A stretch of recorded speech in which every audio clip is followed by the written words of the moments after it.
الحمدللہ رب العالمین بسم اللہ الرحمن الرحیم سبحان الذی اسری بعبدہ لیلا من المسجد الحرام الی المسجد الاقصی الذی بارکنا حولہ لنریہ من آیاتنا۔ صدق اللہ العظیم۔ دروشی پڑھیے گا۔ صلاۃ والسلام علیک یا رسول اللہ وعلی آلک و اصحابک یا سیدی یا حبیب اللہ۔ صلاۃ والسلام علیک یا رحمۃ للعالمین وعلی آلک و اصحابک یا سیدی یا حبیب اللہ۔ حمد و ثنا کے بعد عزت و تکریم کے لائق تشریف فرما مقتدر علماء، معزز محتشم حاضرین، السلام علیکم ورحمۃ اللہ۔ سورہ بنی اسرائیل سے ایک آیہ نور تلاوت کرنے کا شرف حاصل کیا۔ دعا ہے اللہ حق بیان کرنے کی توفیق عطا فرمائے، قابل عمل باتوں پر ہم سب کو عمل کر کے زندگی کی راہوں کو درست کرنے کی توفیق عطا فرمائے۔ یہ ماہ مبارک رجب المرجب کا بابرکت مہینہ ہے، اور اس ماہ کی 27 تاریخ کو میرے اور آپ کے آقا و مولا نبی رحمت صلی اللہ علیہ وسلم وہاں تشریف لے جاتے ہیں جہاں کسی کا خیال بھی نہیں پہنچ سکتا۔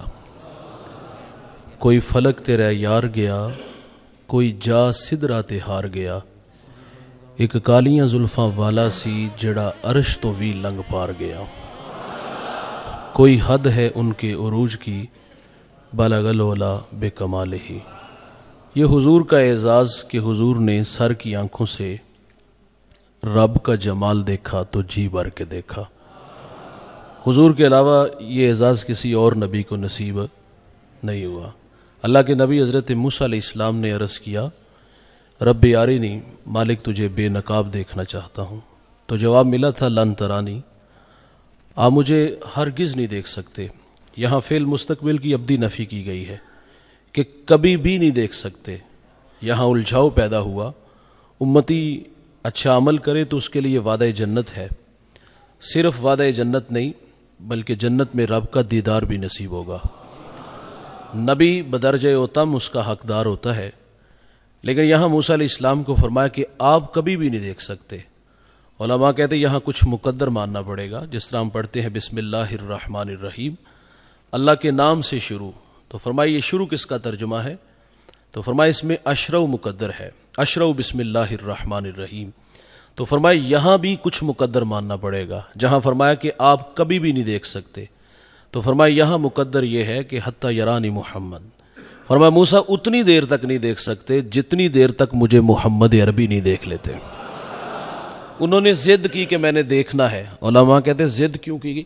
جب اللہ نے کہہ دیا کہ نہیں دیکھ سکتے تو فرمایا یہ ضد اس لیے تھی کہ اللہ کا کلام سن چکے تھے کہ یا اللہ تیرے کلام میں اتنا مزہ ہے تو تیرے جمال میں، تیرے دیدار میں کتنا مزہ ہوگا۔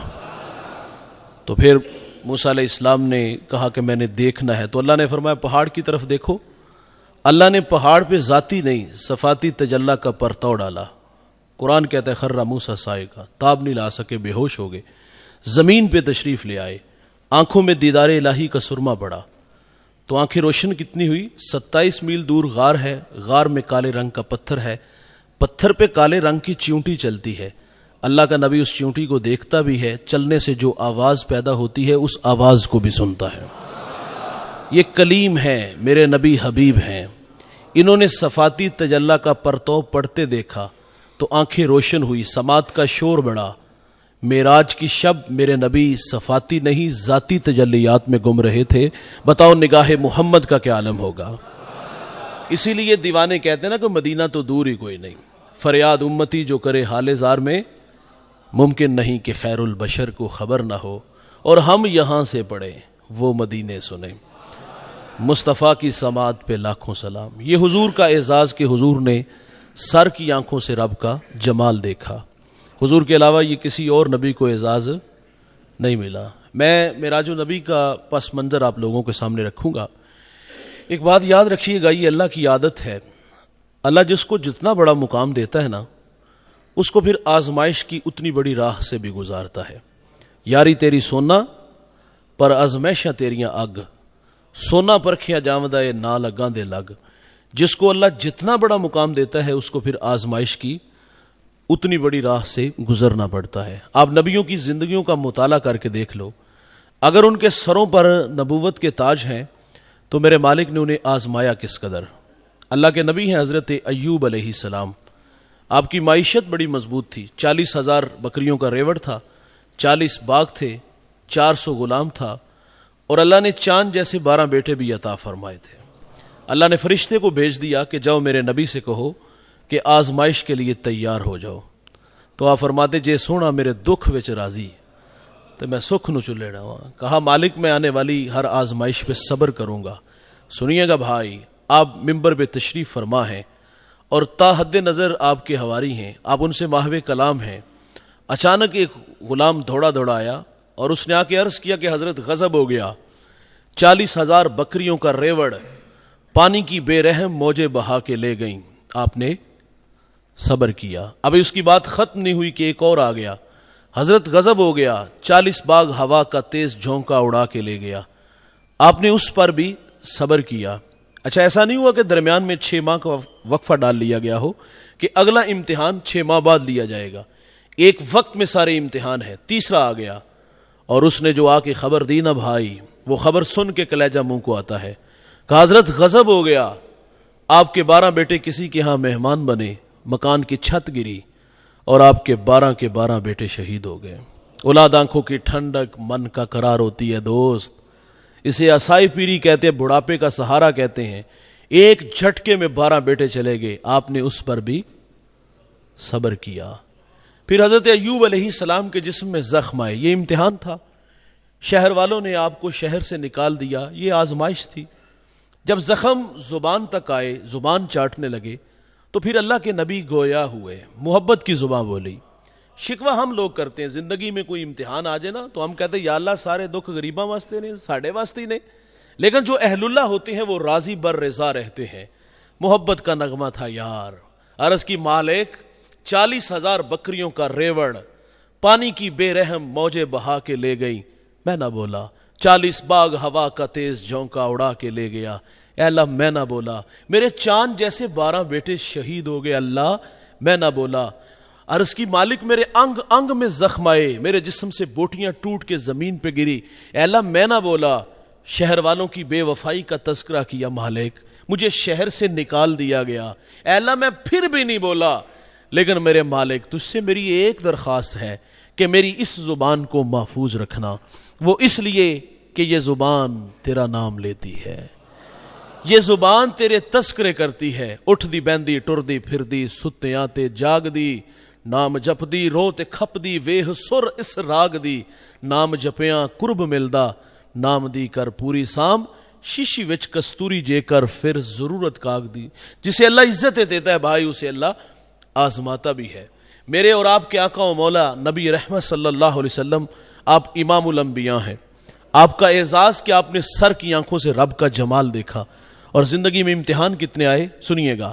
حضور ابھی دنیا میں تشریف نہیں لائے، شکم مادر میں ہیں کہ آپ کے سر سے آپ کے والد کا سایہ اٹھا لیا گیا۔ یہ اس وقت ہوا جب حضرت عبداللہ رضی اللہ تعالیٰ عنہ شادی کے کچھ عرصہ بعد تجارت کے لیے ملک شام گئے، اور وہاں سے واپس عبد المطلب کے ننہال یثرب آئے۔ یثرب بیماریوں کا گھر تھا، آئے اور بیمار ہو گئے۔ قافلہ چند دن ٹھہر گیا کہ آپ کی طبیعت بحال ہو اور ہم انہیں ساتھ لے چلیں، لیکن طبیعت دن بدن بگڑنے لگی۔ قافلہ مجبوراً مکہ چلا گیا، اور تھوڑے دن بعد حضرت عبداللہ رضی اللہ تعالیٰ عنہ کا انتقال ہو گیا، اور یہ خبر مکہ المکرمہ میں عبد المطلب کے خاندان پر بجلی کی طرح گرتی ہے۔ سیدہ آمنہ رضی اللہ تعالیٰ عنہ نے ابھی اپنے ماہ تمام کو جی بھر کے دیکھا نہیں تھا یار، اور ان کا جی چاہتا تھا کہ میں اڑ کے یثرب چلی جاؤں، مٹی کے اس تودے کو دیکھوں اور اس کی خاک کو اپنی آنکھوں کا سرما بناؤں، لیکن جس امانت کا آپ کو امین بنانا تھا اس کی حفاظت کے ذمہ نے حضرت آمنہ کو روک لیا۔ حضور ابھی دنیا میں آئے نہیں بھائی کہ آپ کے سر سے آپ کے باپ کا سایہ اٹھا لیا گیا۔ آپ در یتیم پیدا ہوئے، میرے نبی کی عمر 6 سال ہوئی، چلنے پھرنے کے قابل ہوئے، سفر کی صحبتیں سہنے کے لائق ہوئے۔ سیدہ آمنہ نے اپنے من کی کہانی اپنے سسر جناب عبد المطلب سے کہہ ڈالی کہ 6 سال جدائیوں میں گزار دیے، اگر آپ رخصت عنایت فرماؤ تو آرزو ہے کہ اس خاک کو آنکھوں کا سرما بنا لوں۔ تو آپ نے اپنی جوان سالہ بہو سیدہ آمنہ رضی اللہ تعالیٰ عنہ کو رخصت دی اور ساتھ ایک خادمہ ام ایمن کو بھیج دیا. یہ نفوس قدسیہ مکہ سے یثرب آئے, 1 مہینہ یا کچھ دن زیادہ ٹھہرے اور پھر وہاں سے واپس لوٹ آئے. اس کی وجہ یہ تھی کہ جو بھی آتا حضور کو دیکھتا, پیشانی میں نبوت کا نور دیکھتا تو برملا کہتا کہ یہ تو اس امت کا نبی ہے. لوگوں کا جمگٹھا ہوا. سیدہ آمنہ فرماتی میرے دل میں خوف پیدا ہوا کہ کہیں یہ میرے بیٹے محمد کو گزند نہ پہنچائے. فرماتی اس خوف نے مجھے واپس پلٹنے پہ مجبور کر دیا. سنیے گا دوست, آدھا سفر طے ہو گیا, آدھا سفر ابھی باقی تھا.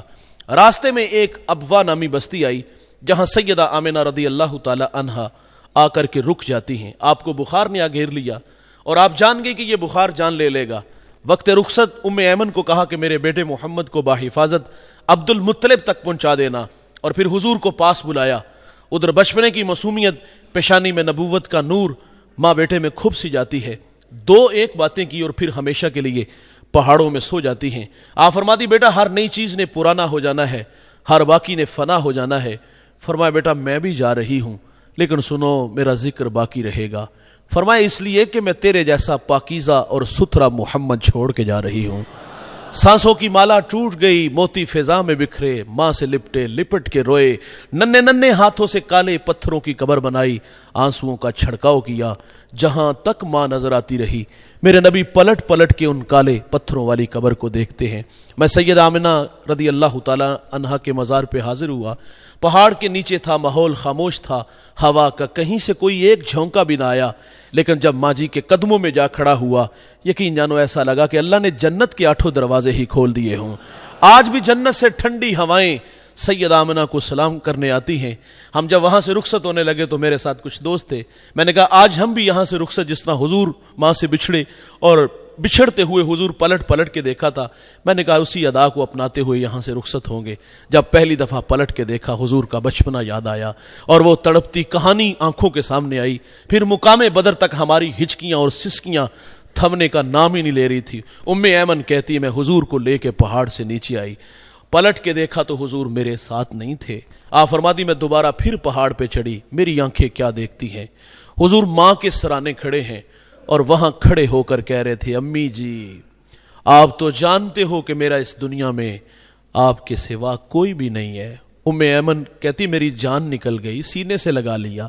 میرے نبی فرمایا کرتے تھے ام ایمن میری ماں کے بعد میری ماں لگتی ہے. ایک صحابی کسی کو آر دیتے ہوئے کہہ رہے تھے او کالی ماں کے بیٹے. حضور ناراض ہو گئے, جلال میں آ گئے. فرمایا پیمانہ چھلک گیا, پیمانہ چھلک گیا, پیمانہ چھلک گیا. فرمایا کسی گوری رنگت والی ماں کے بیٹے کو کالی رنگت والی ماں کے بیٹے پہ کوئی فوقیت حاصل نہیں. فرمایا اگر ہے تو وہ تقویٰ, اور فرمایا مجھے جس نے جنم دیا وہ گوری رنگت والی اور جس نے میری پرورش کی وہ کالی رنگت والی. آقا فخر سے فرماتے ہیں کہ میں محمد بیک وقت 2 ماؤں کا تنہا بیٹا ہوں. 6 سال کی عمر ہے, ابوا کا ٹیلا ہے اور ماں ہمیشہ کے لیے خاموش ہو گئی. 6 سال کی عمر میں ماں بچھڑ گئی. پھر کفالت کا ذمہ آپ کے دادا جان نے اٹھا لیا. بڑی محبتیں دی انہوں نے. کھانا کھاتے ہیں ساتھ بٹھاتے ہیں, سوتے ہیں تو پہلو میں لٹا لیتے ہیں. ذل کعبہ عبد المطلب کی مسند بچتی تھی. بیٹوں کو جرت نہیں تھی وہاں بیٹھنے کی, لیکن حضور لاڈلے بڑے تھے دوست, دادے کی مسند پر بیٹھ جاتے. بڑی محبتیں وصول ہوئی. لیکن یہ غم کی کہانی ہے بھائی, نہیں تھمی, یہ سیلاب نہیں تھما, غم کی کہانی رکتی نہیں. 2 سال گزرے اور جناب عبد المطلب رضی اللہ تعالی عنہ کا بھی انتقال ہو گیا. راوی لکھتا ہے کہ مکے کے بازار سے عبد المطلب کا جنازہ گزر رہا تھا. آگے آگے جنازہ ہے اور پیچھے پیچھے ایک 8 سالہ بچہ ہے جو مکے کی کبھی اس دیوار سے لپٹ کے روتا ہے تو کبھی اس دیوار سے لپٹ کے روتا ہے. پھر کفالت کا ذمہ آپ کے چچا جناب ابو طالب نے اٹھا لیا. چچا سے بھی بے پناہ محبتیں ملی. میرے بھائی حضور پروان چڑھے, کوہ صفا پہ قوم کو پیغام حق دیا. جن کی قسمت میں ہدایت تھی وہ ساتھ چلے, جو ازلی بدبخت تھے وہ مخالفت پہ اتر آئے. حضور نے لا الہ کی دعوت لوگوں کو دی. کچھ لوگ حضور کے معاون بنے اور کچھ دوسری صفوں میں کھڑے ہو گئے. زندگی میں امتحان بڑے آئے بھائی. عام الحزن آیا, وہ غم کا سال جس میں شفیق چچا اور آپ کی رفیقہ حیات حضرت خدیجہ کا انتقال ہو گیا. اس سال کا نام غم کا سال تھا. حضور گھر میں ہی لگ کے بیٹھ گئے, لیکن حضور کو پھر کار نبوت کی ذمہ داریاں میدان عمل میں لے آتی ہیں. حضور لا الہ کی دعوت دیتے ہیں, وہ کانٹے بچھاتے ہیں. آپ لا الہ کی دعوت دیتے ہیں, وہ گڑھے کھودتے ہیں. لا الہ کی دعوت دیتے ہیں, وہ اجریاں پھینکتے ہیں. لا الہ کی دعوت دیتے ہیں, وہ گلے میں رسی ڈال کے تو دیتے ہیں. زندگی میں بڑے امتحان آئے بھائی. شب ابی طالب میں 3 سال معصور رہے. سوشل بائیکاٹ ہوا, ماؤں کی چھاتیوں سے دودھ خشک ہو گیا. بچے بھوک کی وجہ سے روتے ہیں تو مائیں منہ پہ تھپڑ نہیں مارتی, بس اتنا کہتی ہو بچوں تمہارے رونے کی آواز کافروں نے سنی تو وہ تمہارے نبی محمد کو تانے دیں گے. بچے خاموش ہو جاتے. صحابہ کہتے ہم نے پتے کھا کے گزارا کیا, چمڑے بھگو بھگو کر کے گزارا کیا. ایک صحابی کا بیان نظروں سے گزرا. آپ فرماتے مجھے اتنی شدت کی بھوک لگی ہوئی تھی, ایک گیلی جگہ پاؤں آیا, نہ جانے وہ کیا تھا, اٹھایا کھا لیا. آج تک یہ خبر نہیں کہ وہ چیز ہے کیا تھی. اور ان راہوں پہ چلنے والوں کو آزمایا جاتا ہے, انہیں دکھوں سے دوچار ہونا پڑتا ہے. 3 سال شب ابی طالب میں معصور رہے. حضور طائف چلے گئے کہ وہ پڑھے لکھے لوگ ہیں, میں انہیں اپنی بات سناتا ہوں. جب حضور طائف آئے تو طائف والوں نے بھی دعوت کو مسترد کیا. حضور فرماتے میں آیا, میں نے تمہیں اپنی بات سنائی, تمہاری قسمت کہ تم نے اس کو قبول نہیں کیا. فرمایا ایک مہربانی کرنا, میرے آنے کی خبر مکہ کے لوگوں کو نہ دینا, وہ مجھے زیادہ تکلیف دیں گے. انہوں نے کہا ہم تو اس کی تشہیر کریں گے. سنیے گا جوانوں, حضور طائف سے واپس پلٹے. 2 رویا کتارے ہیں, اوباش لڑکے ہیں اور ان کے ہاتھوں میں پتھر ہیں. میرے نبی فرماتے میں قدم اٹھاتا ہوں تو وہ میرے پاؤں پہ پتھر مارتے ہیں. مجھے درد ہوا اور میں درد کی شدت کی وجہ سے زمین پہ بیٹھ گیا. وہ آگے بڑھے, کندھوں سے پکڑا, کھڑا کیا, چلنے پہ مجبور کیا گیا. حضور فرماتے میں دوسرا قدم اٹھاتا ہوں تو وہ میرے دوسرے پاؤں پہ پتھر مارتے ہیں. بدن لہو لہان ہے بھائی, اس دین کی بنیادوں میں پیغمبر کا خون ہے. یہ دین بڑی محنت سے آیا دوست. میں اکاڑا ایک جگہ خطاب کر رہا تھا, کچھ لوگ ناراض ہو گئے. سچ آکھیے تھے پامبڑ مچ دینے, اور چمن میں تلخ نوائی میری گوارا کر کہ زہر بھی کرتا ہے کبھی کارے تریا کی. کڑوی کسہیلی تھی لیکن میں نے برملا برجستہ کہہ دیا. حجروں میں نہیں, نذرانے وصول کر کے نہیں, ہاتھ چما کے دین نہیں آیا. یہ محنت سے آیا ہے, یہ جستجو سے آیا ہے, یہ تبلیغ سے آیا ہے. محمد عربی اس پیغام کو لے کے طائف گئے اور انہوں نے پتھر مارے. عرض کیا گیا ان کے لیے بد دعا کر دیں. فرمایا میں رحمت بن کے آیا ہوں. اور وہاں ایک جملہ ارشاد فرمایا جو علماء کے لیے تھا, مبلغین کے لیے تھا. میرے نبی نے فرمایا تھا مجھے ان کی نسلوں سے امید ہے کہ وہ میرے ساتھ چلیں گے. بعض اوقات نتائج جو ہوتے ہیں وہ آنے والی نسلوں پہ چھوڑے جاتے ہیں. جو ہمیں مطلوب نتائج ہوتے ہیں خاطر خواہ بعض اوقات نہیں ملتے, ہم دل برداشتہ بھی ہو جاتے ہیں. ہم کہتے ہیں ہمیں تو سجدے سے غرض ہے, یہاں نہیں تو وہاں صحیح, رحیم یار خان نہیں تو ہم صادقہ آباد چلے جائیں گے, آگے کراچی نکل جائیں گے. لیکن حضور کا یہ فرمان روشنی دیتا ہے کہ مجھے ان کی نسلوں سے امید ہے. آپ جانتے ہو جب سندھ کے اندر نہید نامی بیٹی کے سر سے راجہ دہر کے گنڈوں نے دوپٹہ کھینچا تو اس نے یا علل حجاج کہا. حجاج تاریخ کا قابل ذکر انسان نہیں, بہت بڑا بدماش ہے. اس کے ہاتھ ہزاروں لوگوں کے خون سے رنگے ہوئے ہیں. اس سماج کا بدماش آدمی کہتا ہے بہن میں حاضر ہوں. اس نے پھر اپنے بھتیجے, اپنے داماد کو یہاں بھیجا اور وہ ہندوستان کے تخت و تاج کو رونتا ہوا یہاں آیا اور اس بیٹی کے سر پہ عزت کی ردا رکھی. اور وہ یہاں 4 سال گزار کے گیا. مکران سے ملتان تک سفر کیا. اس نے اپنے کردار سے, اخلاق سے, گفتار سے 1 لاکھ انسانوں کو محمد عربی کا غلام بنا دیا تھا. وہ خود یہاں سے چلا گیا لیکن یہاں دین چھوڑ گیا, اور اس شخصیت کو زمانہ آج محمد بن قاسم کے نام سے جانتا ہے. فرمایا مجھے ان کی نسلوں سے امید ہے کہ وہ میرے ساتھ چلیں گے. حضور طائف سے واپس مکہ تشریف لائے. ام ہانی کا گھر ہے, حضور محو استراحت ہیں, آنکھیں بند ہیں, دل جاگ رہا ہے. اللہ نے جبریل علیہ السلام کو 70,000 نوری فرشتوں کے جھرمٹ میں بیچ دیا, جاؤ اور میرے محبوب کو میرے پاس لے آؤ. جنہیں عزتیں ملتی ہیں بھائی انہیں آزمایا جاتا ہے. ابھی آئے نہیں, باپ نہیں, 6 سال کی عمر ہے, ماں نہیں, 8 سال کی عمر ہے, دادا نہیں. عام الحزن, شب ابی طالب, مکے کے تلخ رویے, طائف کے پتھر, اتنے دکھوں کے بعد آج کتنا خوبصورت یہ منظر کہ جبریل 70,000 نوری فرشتوں کے جھرمٹ میں آ گیا. عرض کی مالک حکم کیا ہے؟ دستک دوں؟ فرمایا نہیں, لے سانس بھی آہستہ کے دربار نبی ہے. کہا جبریل چھت پہ چڑھو, چھوٹا سا سوراخ کرو اور اس سوراخ سے اندر داخل ہو جاؤ. جبریل کے ہیں 600 نوری پر. جبریل ایک پر کھولے زمین و آسمان کو ڈھانپ لے. لیکن آج حضور کی خدمت میں حاضر ہوئے, دنیا والوں کو تعلیم دیتے ہیں, سبق سکھاتے ہیں. سبق کیا سکھاتے ہیں؟ سمٹ کر کے اس سوراخ سے اندر داخل ہوئے. تعلیم یہ دے گے کہ جب بڑوں کے پاس آؤ تو بڑا بن کے نہیں, چھوٹا بن کے آیا کرو. جبریل قدموں میں کھڑے ہیں بھائی. عرض کی مالک کیا حکم ہے؟ فرمایا یا جبریلو قبل قدمہ ہے. علماء تشریف فرمائے ہیں قبل باب تفعیل سے ہے اور یہ کثرت ماخذ کو چاہتا ہے. قبل قدمہ واحد کا صیغہ نہیں تثنیہ کا صیغہ ہے. قدمہ ہے ایک قدم کی نہیں دونوں کی بات ہے. ایک بار کا تقاضا نہیں بار بار کا تقاضا ہے. جبریل میرے نبی کے قدموں سے لپٹ جاؤ اور ان قدموں کے بار بار بوسے لو. جبریل نے حضور کے قدموں سے لپٹے. کافوری ہونٹ ٹھنڈے ہونٹ میرے نبی کے تلووں سے مس ہیں. میرا وجدان کہتا ہے کہ جب یہ کافوری ہونٹ حضور کے تلووں سے مس ہوئے نا تو آرزو ضرور مچلی ہوگی کہ یا اللہ ابھی تیرا نبی بیدار نہ ہو, میں جی بھر کے ان قدموں کے بوسے تو لے لوں. نہ جنت کی کلیوں میں دیکھا مزہ جو محمد کی تلیوں میں دیکھا. مزہ جو محمد کی تلیوں میں دیکھا. نہ جنت کی کلیوں میں دیکھا مزہ جو محمد کی پاؤں میں. اچھا یہاں ایک ازالہ کرتا چلو. کچھ لوگ کہتے ہیں جبریل استاد ہیں اور حضور شاگرد ہیں. مجھے بتائیے گا یہ اعزاز شاگرد کا ہے کہ استاد کا؟ بیٹا باپ کے پاؤں میں, شاگرد استاد کے پاؤں میں, مرید شیخ کے پاؤں میں, تو اعزاز کس کا ہوا؟ بیٹے کا باپ کا؟ اور بیٹے کا بھائی شاگرد کا ہوگا کہ استاد کا ہوگا؟ شاگرد کا اعزاز ہے, مرید کا اعزاز ہے. جبریل نے پاؤں میں حضور بیدار ہوئے, اللہ کا پیغام دیا کہ اللہ آپ کے دیدار کا مشتاق ہے. یہ رب کا سندیسہ تھا یار, رب کا پیغام تھا کہ اللہ آپ کے دیدار کا. کلیجے میں ٹھنڈ نہیں پڑ گئی یار؟ جسے عزتیں ملتی ہیں انہیں آزمایا بھی جاتا ہے. سر کی آنکھوں سے رب کا جمال دیکھا ہے میرے رسول نے. زندگی میں آزمائشیں بڑی آئی, شک صدر ہوا. یہ تفصیل سے سارا واقعہ اپنے علماء سے کئی بار سن رکھا ہے. میں کوئی پیغام دے کے بات آگے بڑھا لیتا ہوں. حضور براق پہ تشریف فرما ہوئے, مسجد اقصی تشریف لے آتے ہیں. اچھا جب حضور براق پہ بیٹھے تو حضور کی آنکھوں میں آنسو آ گئے. رب سے ملاقات کے لیے آنسو کیوں آ گئے یار؟ اس موقع پر بھی حضور کو اپنی امت یاد آ گئی. حضور نے 63 برس دوستو اس امت میں گزارے ہیں اور ساری زندگی حضور نے امت کو یاد رکھا. فضل بن عباس کہتے ہیں حضور کو جب مرکز نور میں اتارا گیا نا تو میں نے دیکھا کہ حضور کے لب حرکت میں ہیں. میں نے کان قریب کر کے سنا تو حضور اس وقت بھی فرما رہے تھے اے اللہ میری امت کی مغفرت فرما دے. میرے نبی پہ عذاب کی آیتیں اتری. جب عذاب کی آیتیں اتری تو حضور کا رنگ متغیر ہو گیا. آپ مجمع صحابہ سے اٹھے اور باہر چلے گئے. صحابہ سمجھے شاید حضور کسی حاجت کے لیے گئے ہیں.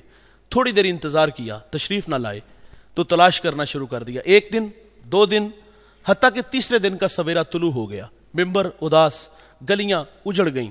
بلال حبشی مدینے کی گلیوں میں چیخے مار مار کے روتا ہے. سیدہ فاطمہ گھر میں غشی پر غشی آ رہی ہے. واصف علی واصف کہتے ہیں شرف مکان کا نہیں ہوتا, شرف مکین کا ہوتا ہے. او بھائی وہ تو یثرب تھا, بیماریوں کا گھر تھا, لیکن سونے محمد کے قدم لگتے ہیں اللہ مدینے کی خاک میں شفا رکھ دیتا ہے. تیسرا دن ہوا, صحابہ جنگل میں چلے گئے. میں نے اس جنگل کی زیارت کی ہے, اب وہاں گھر بن گئے. وہاں ایک چرواہا ملا, اس سے کہتے یار اس نام کا کوئی شخص تو نہیں دیکھا؟ اس نے کہا اتنا میٹھا نام تو میں نے سنا ہی پہلی دفعہ ہے. ہاں میں اتنا ضرور جانتا ہوں, وہ سامنے غار دیکھتے ہو جس کا نام جبل صلاح ہے, وہاں ایک جوان ہے جو صبح بھی روتا ہے شام بھی روتا ہے اور کہتا وہ میری بکریاں دیکھو ہلکا بنائے بیٹھی ہیں, نہ کچھ کھاتی ہیں نہ کچھ پیتی ہیں, وہ روتے ہیں تو یہ بھی روتی ہیں. صحابہ نے پوچھا وہ رونے والا کیا کہتا ہے؟ اس نے کہا جب اس کے لب ہائے مبارک کھلتے ہیں تو وہ رب حبلی امتی کی صدائیں دیتے ہیں. بے جان جسموں میں جان آئی. صحابہ اندر داخل ہوئے. آنکھیں کیا دیکھتی ہیں کہ میرے نبی کی پیشانی نوکیلے پتھر پہ جھکی ہے اور رو رو کے کیا کہہ رہے ہیں, اللہ میری امت کی مغفرت فرما دے. صحابہ نے آگے بڑھ کر کے عرض کیا حضور 3 دن جدائیوں میں گزار دیے, مدینہ اداس ہے, چلیے تشریف لے جائیے. تو حضور فرماتے اتنی دیر تک ابو بکر سجدے سے سر نہیں اٹھاؤں گا جتنی دیر تک اللہ امت کے معاملے میں میرے ساتھ وعدہ نہیں کر دیتا. سیدہ فاطمہ کو خبر ملی, آپ مدینے کی عورتوں کو لے کے اس غار کی طرف بڑھتی ہیں. راوی کہتا ہے جب سیدہ گھر سے چلی نا تو تن پہ جو ردا تھی اس پہ 14 پیوند لگے تھے. مالک کونین ہیں گو پاس کچھ رکھتے نہیں, 2 جہاں کی نعمتیں ہیں ان کے خالی ہاتھ میں. امام کی بیٹی سر پہ ردا اور اس پہ 14 پیوند ہیں. آپ غار کی طرف بڑھی, صحابہ پیچھے ہٹے, آپ اندر داخل ہوئی. عرض کرتی ابو جی بیٹی آئی ہے, جگر کا ٹکڑا آیا ہے, جس کے لیے آپ مسند بچھا دیتے تھے, فاطمہ آئی ہے. حضور بیٹی کو فرمایا بیٹے مجھے امت کی محبت رلا رہی ہے. عرض کیا بابا جان اللہ مہربانی کرے گا. فرمایا اتنی دیر تک سجدے سے سر نہیں اٹھاؤں گا جتنی دیر تک اللہ امت کے معاملے میں وعدہ نہیں کر دیتا. سنیے گا بھائی, حضور نے سجدے سے سر نہ اٹھایا. پھر سیدہ اپنے مالک سے کہتے مالک میں نے سنا ہے جب فقیروں اور درویشوں کی دعائیں مستجاب نہیں ہوتی تو وہ سروں سے پگڑیاں اتار کے اللہ تجھ سے دعا مانگتے ہیں، پھر تو نے خالی نہیں موڑتا۔ عرض کیا مالک آج تیرے نبی کی بیٹی فاطمہ جس پر تو نے تطہیر کی آیتوں کو نازل کیا ہے، میں سر سے دوپٹہ اتار کے اپنے بابا کی امت کے لیے تجھ سے بھیک مانگتی ہوں۔ سیدہ کا ہاتھ ردا کی طرح بڑھا، جوانوں کو کوہرام مچ گیا، بادلوں کی اوٹ میں سورج نے منہ چھپا لیا، ایسا لگا کہ قیامت آ گئی۔ رومی کہتا پھر ایک صدا اٹھی، پس ندا آمد زے یزدہ کائے رسول، من دعائے فاطمہ کردم قبول، گر طلب کر دی زمین و آسماں، جملہ بخش دے مشدر یکزماں۔ فرمایا جبریل دیر نہ کرو جلدی جاؤ، میرے نبی سے کہو سجدے سے سر اٹھا لے، ہم نے فاطمہ کی دعا قبول کر لی ہے، جیسے آپ کہو گے ہم امت سے ویسے ہی معاملہ فرما دیں گے۔ او بھائی محبت عمل مانگتی ہے، میں اور آپ دعوی محبت تو رکھتے ہیں، ناراض نہ ہوئیے گا، غلامی رسول میں موت بھی قبول ہے، یہ کھوکھلے نعرے ہو گئے۔ میں کہتا ہوں 2 لمحوں کے لیے اگر تخیلات میں غوطہ لگے، ہم خود کو کھینچ کے اس غار میں لے چلیں، ایک جانب خود کو کھڑا کیجئے گا اور ایک جانب محبت کی بچھی کائنات دیکھیے گا۔ 3 دن تک رو رو کے ہمارے لیے دعائیں کی گئیں، میں اور آپ دیکھیں ہم کہاں کھڑے ہیں، ناراض نہ ہوئیے گا۔ آج اخلاق کھوکھلے ہیں جوانوں کے، آج فساد کے کھوکھلے دانے پہ ہم کھڑے ہیں، اکڑ اکڑ کے چلنا، بگڑ بگڑ کے بولنا، یہ ہمارے مزاج بن چکے۔ 5 وقت حی علی الصلاح کی صدائیں فضا میں گونجتی ہے اور کان پہ جھو تک نہیں رینگتی، وائز نصیحت کرتا ہے غفلت کی پٹی نہیں ہم اتارتے۔ میرے نبی نے ہمیں اتنا پیار دیا اور یار ہم نے اس کے سلے میں کیا دیا۔ بات آگے بڑھاتا ہوں، حضور مسجد اقصی تشریف لاتے ہیں، وہاں نبیوں کو امامت کا شرف نصیب ہوا، اور پھر نوری سیڑھی جبریل کے پار رف رف، اور ایک جگہ آ کے وہ بھی رک گیا تو حضور فرماتے پھر ایک آواز آئی پیارے احمد قدم اٹھائیے۔ میرے نبی فرماتے میں نے ڈرتے ڈرتے جھجکتے جھجکتے ایک قدم اٹھایا۔ سفر کتنا طے کیا؟ جتنا 5 مراحل میں ہوا۔ فرمایا ایک قدم اٹھاتا ہوں تو اتنا سفر میں طے کر لیتا ہوں۔ آواز آتی گئی، آپ آگے بڑھتے گئے، کعبہ قوسین کی منزلیں ملی اور قرب خاص میں حضور پہنچے، راز و نیاز کی باتیں ہوئیں، مکاشفات ہوئے، امت کے لیے نماز کا تحفہ بھی ملا، اور جب قرب خاص میں تھے تو اللہ نے فرمایا محبوب آپ کو کس چیز سے مشرف کیا جائے؟ تو حضور نے عرض کی کہ مالک میری آرزو ہے کہ تو مجھے اپنا بندہ کہہ کے پکار دے۔ اور وہاں امت کو، میں بات کو مختصر کرنے لگا، امت کے لیے 50 نمازوں کا تحفہ ملا۔ موسیٰ علیہ السلام سے ملاقات ہوئی، انہوں نے کہا مجھے تجربہ ہے یہ 50 نہیں پڑھیں گے، پہلی امتوں پہ 2 نمازیں تھی، 2 رکعتیں تھی، فجر اور عصر تھی، نہ کوئی اذان، اس میں اذان بھی نہیں تھی۔ کہا یہ 50 نہیں پڑھیں گے، کمی کی درخواست کیجئے گا۔ 5 نمازیں کم ہو گئی، یہ 9 دفعہ ایسا ہوا۔ جب 5 نمازیں رہ گئیں تو حضرت موسیٰ نے عرض کیا حضور ایک دفعہ دوبارہ جائیے۔ تو حضور نے کیا فرمایا؟ اب مجھے اللہ سے حیات ہے کہ یہ 5 بھی نہیں پڑھیں گے۔ اور معذرت سے کہوں گا بھائی ہمارے رویے کتنے تلخ، ہم نے کہا ایک چکر اور لگتا تو جان ہی چھوٹ جاتی۔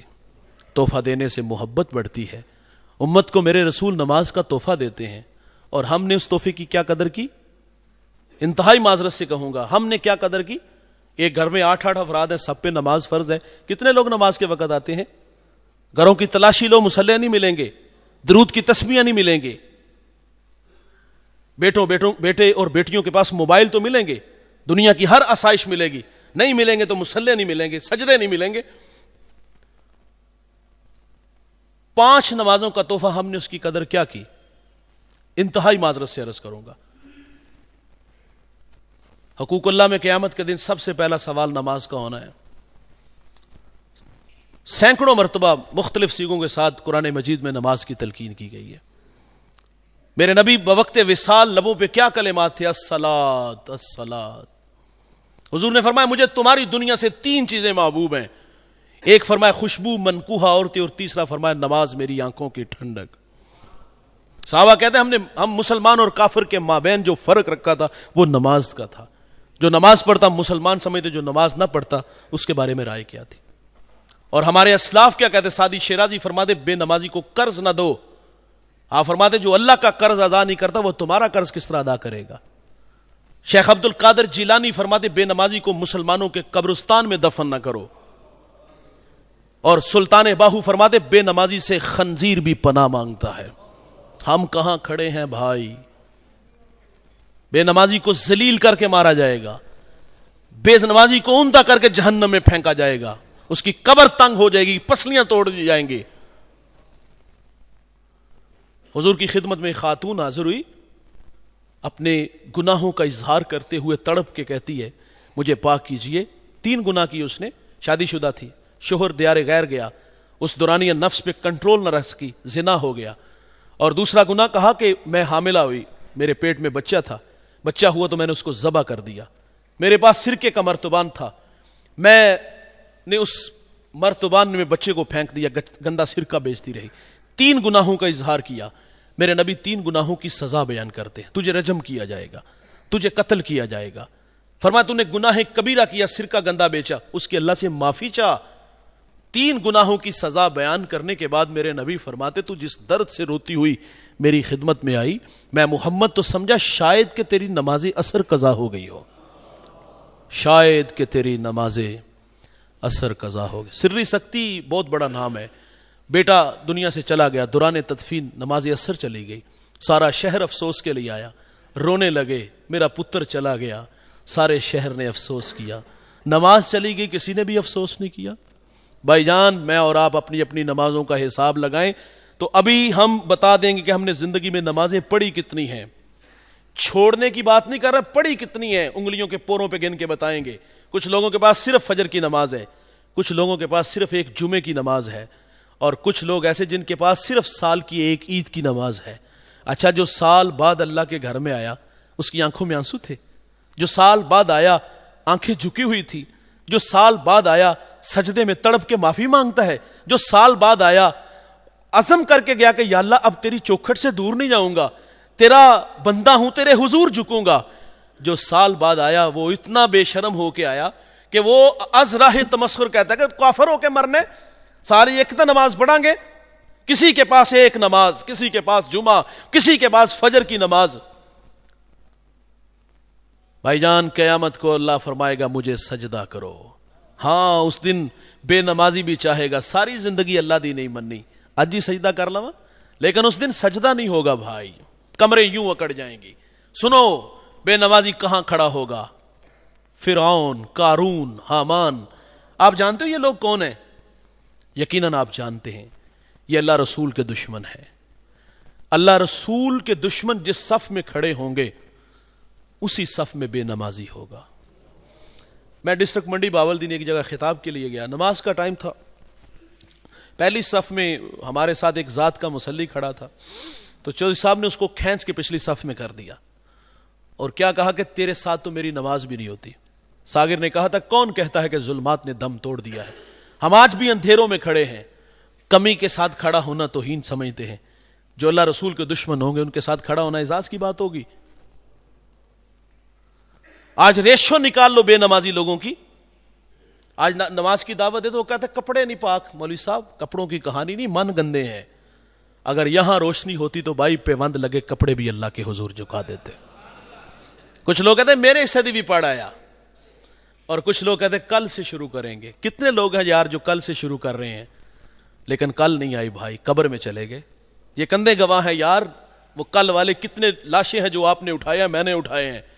کتنے ہیں یار جو کہتے ہیں کپڑے پاک نہیں, کتنے لوگوں کی لاشیں کو ہم قبر میں چھوڑ کے آئے ہیں.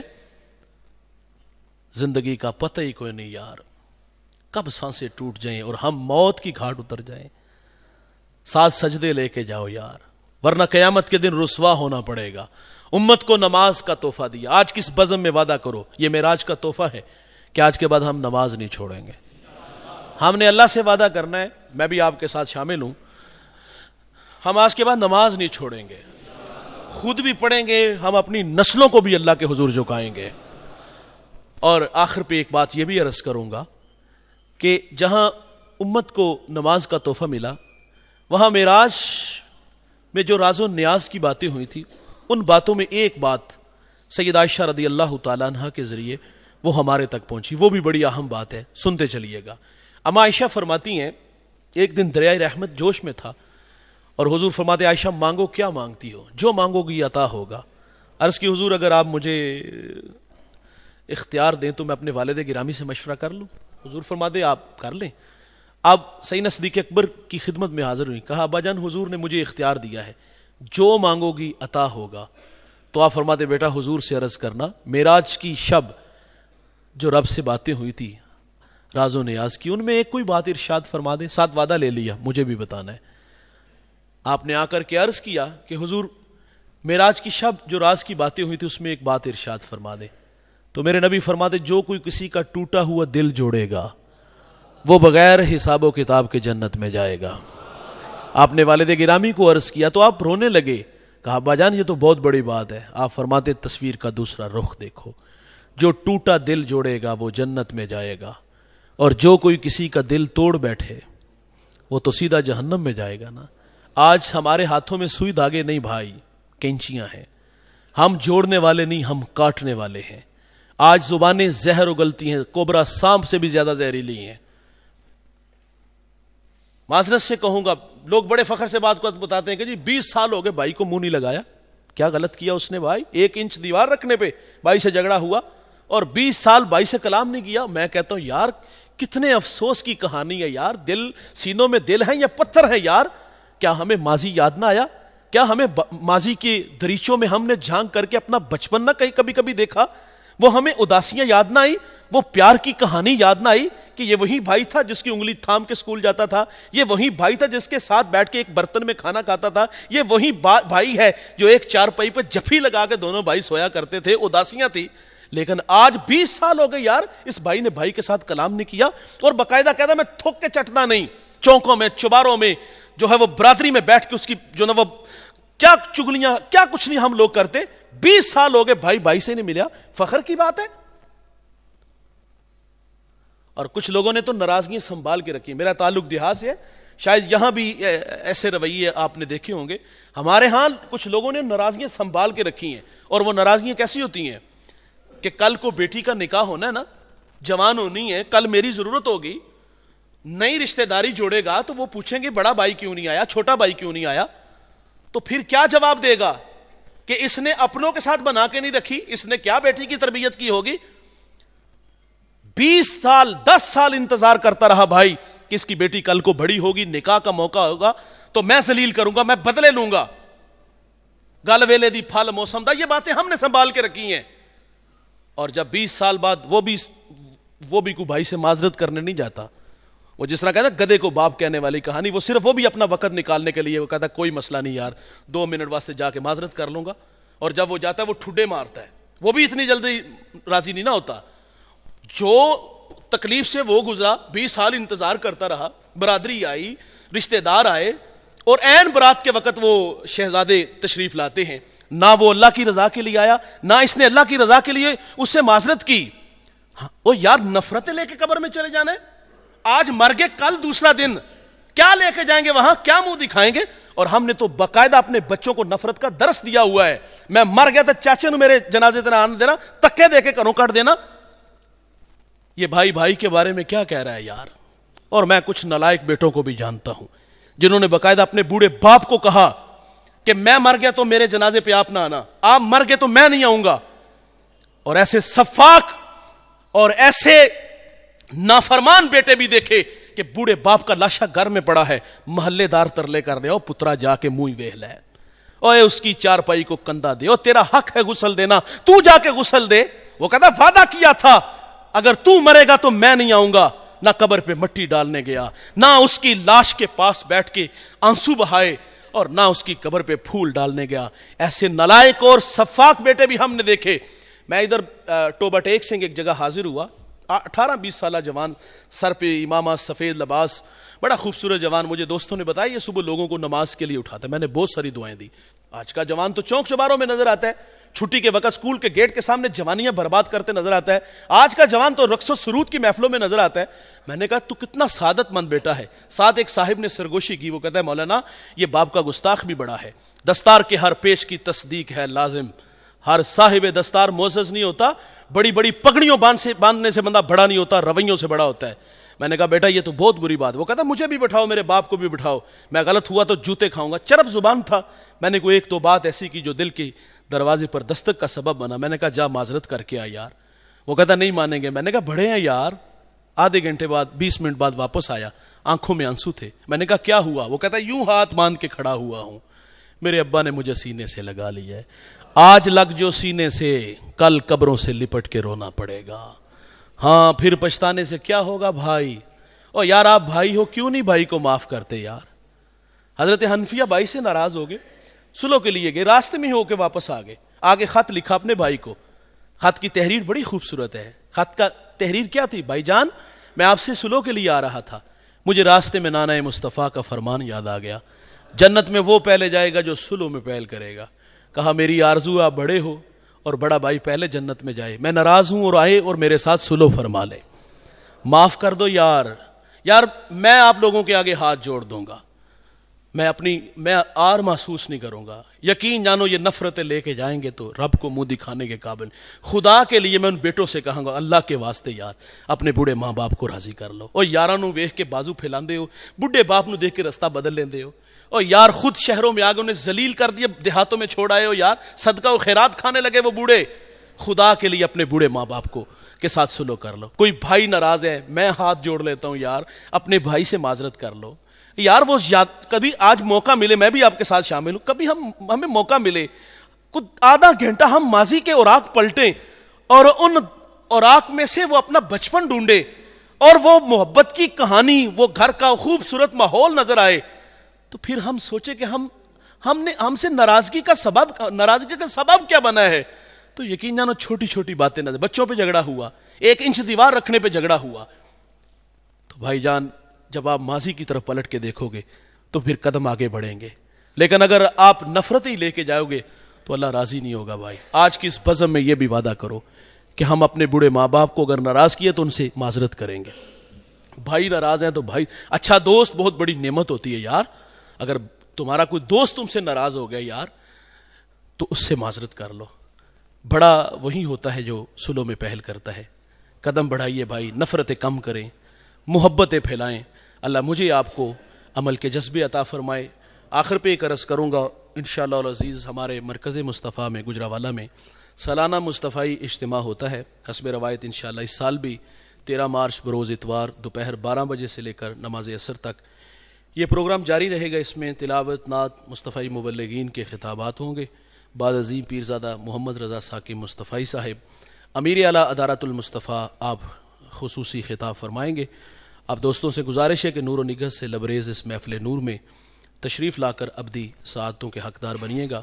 ہم لوگوں کا وقت ضائع نہیں کرتے, سیکھنے کو انشاءاللہ بہت کچھ ملے گا. آپ آئیں گے تو ہماری آنکھیں آپ کی راہوں میں فرش راہ ہوں گی انشاءاللہ العزیز. یہاں سے گاڑیوں کے قافلے چلیں گے. علامہ صاحب بھی ہمارے ساتھی ہیں, علی بھائی, اور اس کے علاوہ کافی سارے نام, مشرف بھائی ہیں, اس کے علاوہ یہ آصف بھائی ہیں, دیگر حاجی صاحب ہیں ہمارے بزرگ, ان کی قیادت میں یہاں سے قافلے جائیں گے. تو آپ دوستوں سے گزارش ہے, رؤف بھائی سے, دیگر دوستوں سے آپ رابطے میں آ جائیں.